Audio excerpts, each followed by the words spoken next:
Hey guys, Joshua Peterson Electric. This is a video in June, almost July of 2019. It's on a bungalow house. It's a 2-bedroom, 1-bath, living room, kitchen, single car garage, very small house, crawl space, ranch, basically no second floor. A lot of you are asking us on the phone, can't you just fish some of the walls? Yes, we can. This video for my SEO guy is going to be basically, if you're Googling it, how to rewire a house with minimal damage. These old walls, they're not lath and plast because this is built in the 50s, but it does have the heavier drywall texture and mud rock. So we've rewired this house. We're almost done. I want to explain a couple things to you. First of all, this gentleman wanted the clock recessed plugs. For some of you that don't know what that is, this is going to be a recessed style plug. I can get tamper-proof in certain brands. Levington at the big box store is not tamper-proof. So he wanted me to put all this in, and I said no. That's about a 7-8-year-old code now for tamper resistive to protect children. A lot of this house was done with an MC cable, and it did have a ground. It's probably more like a armor cable. It's a heavier duty than our light MC that we use on small light commercial today. It's probably more of your hospital grade from back then. We were able to get most of the walls completely redone, but not on certain areas. So this room was redone. You can see in here there's been no major damage. We put smoke detectors up above. Actually reused that old little globe light as that, and then cut in a can. He's gonna have someone drywall that. So put a closet light in here, and then in here they're gonna get a fixture. Fan and can will turn on together. We got a can in there. Cut in a new plug that they never had because they had the plug with the light up there. So that was pulled out and redone as a dedicated circuit. In here, yeah, this was an issue. Some of these old metal boxes, I'll show you what that is. We got tamper resistive plugs and recessed clock style. The code in Article 314 does not derate the box fill amount, which they're, hello Dora, they still should allow that, because look in here, this is my old school, it's not a hexagon, but with the hickey in there it is. This is the old metal box. Those are very difficult to get in when you have two BX cables are coming in and they're trying to clamp that with your hickeys, and you push your wires in, and then that offset clock outlet recesses in and pinches the wire. So these are our newer boxes that we use. I was able to cut out a lot of the boxes and then put in a smart box. You're not going to find that at the box store. But these are able to cut in, and I got rid of their metal box because this one was like a cut in with the F straps or battleships, wherever you call them. And that is a deeper outlet, so it could actually support it. So here's the kitchen, okay? This was a mess. Like literally, it had 6 circuits in the house, and 2 controlled most of it. So he took all the drywall, which he really needed to. Now he foamed it. He says, the electrician's dream, I sucked all that wool gray dust insulation out from 75 years ago. I said, great, but foaming it should have been done last. If you're thinking of foaming it, do not do that beforehand. So for example, I can't get into these walls. The rest of the house is all drywall. How can I get in there? You guys call and ask me these questions like I don't have a pet, a hamster, a mouse that'll climb a wall. I sure as hell can't get back into that area. And you guys just see these YouTube videos and just think you can throw a chain. Here's the most common sense, okay? Before you call me and bring up some of the dumbest questions. Can I get into that corner, right? You drill that corner, you're pulling into a new panel. There's no way I can get in that corner. Drill it or drill it. If I drill it too far up like this, I go through the roof, right? So this is kind of the corner. It was a great example for you guys. Now here's an old panel right here, 100 amp. I always label my panel Don't screw into this because this is where cabinets, it's a big pantry coming in here. And they're probably going to put shelves. So here's my notch plates. This is my 1-inch coming in to feed my new panel outside. You say, well, why would you put it outside? Again, this is going to be cabinets. This is a serve-through window. This is the sink. This is a cabinets here with a dishwasher. This is the fridge right here. And that is your pantry tall cabinet. There's no room for electrical.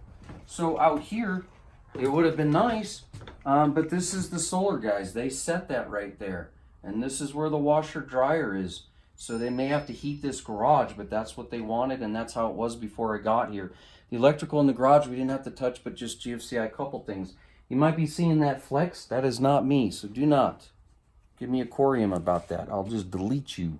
This is definitely your mini guy who did the mini split. That is not my workmanship. He just did that the other day, and that is sloppy as shit.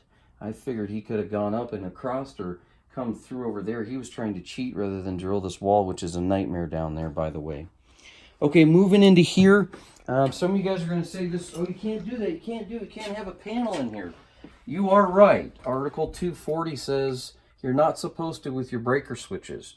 But remember, in 110.26, there is an exception under 300 volts that you don't have to worry about height of a panel. Okay, I'm 5'9".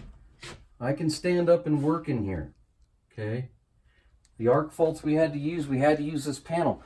He did not have any other way to move this panel, and he wanted it indoors. So I told him, cut out this wood right here, just pull it off, and take the door off, and leave this little skinny rail right here, and then this meets current code. So I'm hoping he does it, but who knows if he will. He did have a coat closet hanger in there. This is a garage, so you can't have as linen storage for anything like this. But he could bust out this, take off the door, and now this is completely open. You can put a couple boxes down there, I don't care. But this does meet the head requirement, unfortunately. I did ask him to cut this whole portion out, but he won't. So, you know, it's not my house. I can only push so far. But we did, and so go ahead and give him a view around here. Okay. Again, very small house, single car garage. I'll show you all the cable when I'm done. Okay, out here, my new panel, fed it with 60 amps, 240 volt, 6 gauge THHN-2 rating. It's not an NM cable. So if you look in your 310.16, your 90 degrees Celsius column is going to be 75 amp rated. We derated to about 60 amps because of Article 110.14c says we're under number 1 gauge.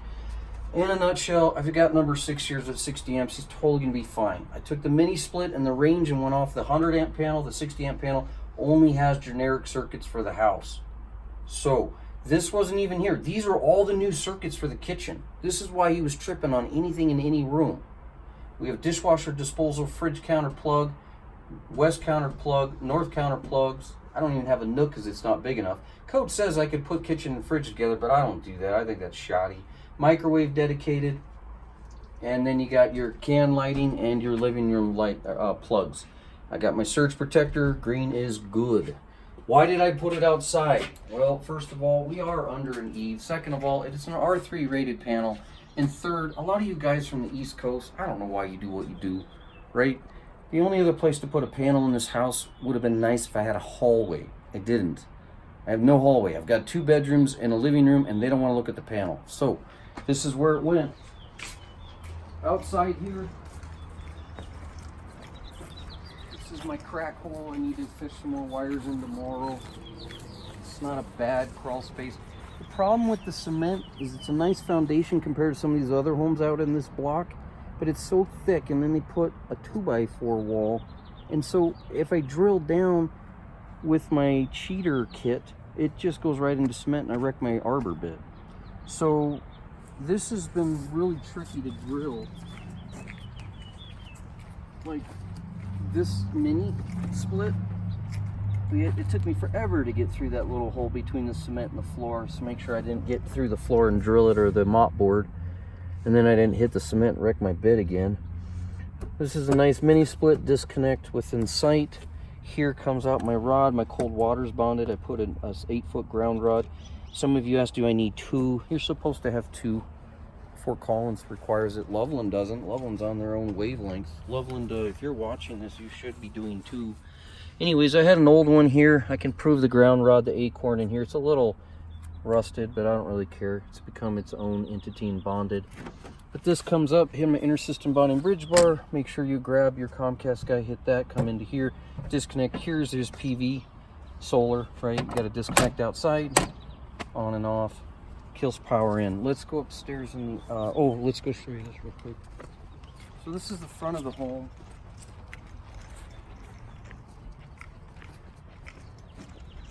Tomorrow we somehow got to get an outlet on that wall inside because I don't have my 6-foot rule on 210/50, and then I got to get an outlet outside. I have to serve it outside as well. In the front and back. Here's this guy had so many freaking remodels. I've only seen 2 other houses worse than this, but his stuff was shorting out everywhere. And this BX cable is really good. It grounds with that hickey strap well, so I did have a ground. But the problem is the wires were getting melted up towards the box. See that? I would open it up and it just melted. And the reason why is because we had too many things on one circuit in a lighting box. And then the sun continues to bake the roof. The attic gets hot. The last stop before it goes back to the panel is that light box. You got a light up there baking shit out with incandescent, and then now you got your insulation. Boy, that insulation is not rated at 90 degrees Celsius. It's like not even 60 in my opinion, but it did its job. It's 70 years old. I mean, what do you want?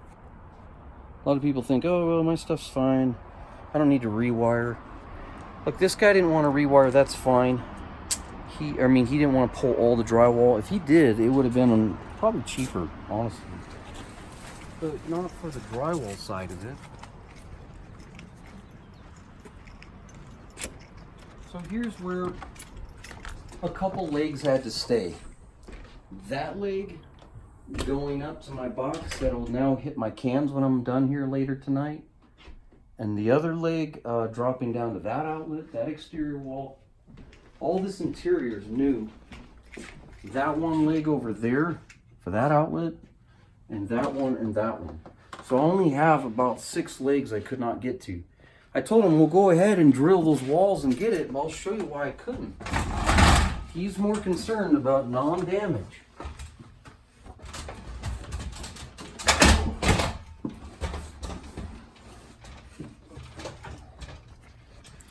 Okay, so here's the attic. There's the kitchen I showed you, the garage. There's the living room, the bedroom, and I'm sitting on the bathroom. So if you're gonna do your boxes up above, they gotta stay high. Try to keep them on the insulation. I got one there. I kept one way up high red there. I did that as a favor for him in case he gets a radon. I do think if you foam the attic like this, I do not think you have to insulate the bottom. I think that should be a new code, actually. If I ever build a house, I'm gonna do it that way too. Sure hard to see if you have a leak though in the roof. But that sealed it well. Now coming up here, yeah, I've got my, finishing up here my bathroom. I decided before all the bathroom, he wanted a new can put in. See how that can? You can barely even get that in. And the exhaust fan, they didn't even vent it. Someone needs to vent it, not me, I don't do that. And then the vanity light. And those all go to here. And so I ran then the 14.4 down. I just cut off some of my old armor cable. I couldn't yank it out. You know why? It's because of the staples in the wall. And a lot of guys say, oh, can't you just pull through? You can't. They're staples. And you can't fit an NM cable on that little diameter of a hole of an MC cable that's like 3/8. This thing's going on 5/8 to 3/4 thick. And that's a 14.22. So anyways, I had to cut that out. I did use some of the old boxes like I showed you. That was that smoke. You know, so I turned that old light into a smoke, and then I put the light in here as a pull chain for his closet. And then I labeled the top of my boxes just so I know what's going on up above and down below. Put a pull chain. You have to have one when you have an attic space. You have to have GFI. It's supposed to have an outlet. That'll serve great for an attic fan if he ever gets one or radon. And then 2 other junctions. That junction, the dryer over there, because there's a wire nuts in the insulation. And over here, Those are 2 circuits coming down to that panel. So 14 and 16 came out over and served for the bathroom and the bedroom. Yeah, so over there is only one junction I have in the ceiling that I can't. I'll have to tell him to put a cone if he's going to insulate. It's right there. You can barely see it. That's where 2 BX cables are going down and one over there. And these old light boxes are pretty strong, but I decided to brace it with a piece of wood instead of rip it out. But that's one leg going down. And like I told you, there's another leg right there. And the other one is right over there. Only have 2 legs coming off the old to the new. Okay. So there's the top of that box. So I decided to take one wire out of this box, and that way I could go outlet, come over here to the bathroom, power in, and a 14-4 down because he wanted 2 switches for the ceiling fans. So anyways, guys, yeah, this is how to update a house. I saw an electrician here in town. I actually had to go in to check out their work because the customer realized it was wrong, and I think they were probably going to litigation on that. It was really bad. But I got up there, and I won't mention their name, but if I ever get asked about them, I'll tell them. But they had 7 different types of wiring in this house, so it was worse than this one. It was down in the old part of Fort Collins, kind of like LaPorte area. But it was a bungalow just like this, and they didn't remove hardly anything. And so this was challenging for us to get all this out and put it back in. We did not do the solar. Oh, by the way, that solar system, do you see that orange cable coming across? Going up to that box right there. Yeah, that solar cable, that is considered a service entrance conductor per article. I don't think it could be 225 under feeders. Usually some of that's underground, but we talk about in services in 230. But yeah, those feeders coming through a house, they have to be in an armor cable because your solar panel photovoltaic, hint right here, right? That is also a feeding system to it. And that's actually from the disconnect outside I showed you, going all the way over to there and down and then back up with the solar because the inverter's in the garage. But you still have to have it in armor, so we need to tell him about that. I did staple and secure it. They just like pulled out the Romex and just dropped it in here and ran. It was so badly wired. Anyways, we find a lot of stuff like that all the time, but this is what it needs to look like for you homeowners when you're here. But yeah, if you're gutting a kitchen and the panel's over there, gut that damn kitchen out. Let access come here. Look how many circuits I had in that panel down there, right? And the other ones were not as many feet in all this, but there's 4 other circuits for these areas. Living room, bedroom, hallway, and then attic, bath, and office had its circuit, and then a dedicated bath outlet. So a lot of the circuits are going to be there in that kitchen. If you want it to turn out right, you got to gut. But again, I can't get to those eaves. See how tight that is? And then you say, oh, I can get over there to this with this gable. Sure, if they hadn't foamed it, but it's so thick. I mean, this stuff is like super thick how this guy did it. He did a great job, but you can't get in there. Anyways, sorry this was a little long, but hopefully you look at this video before you call us. Because if you have all this insulation packed old stuff and we can't get to the edges like that, and we can't get in through the kitchen, we're probably not going to bid it. So some drywall has to come out in order to get it right. Thanks, guys. Bye.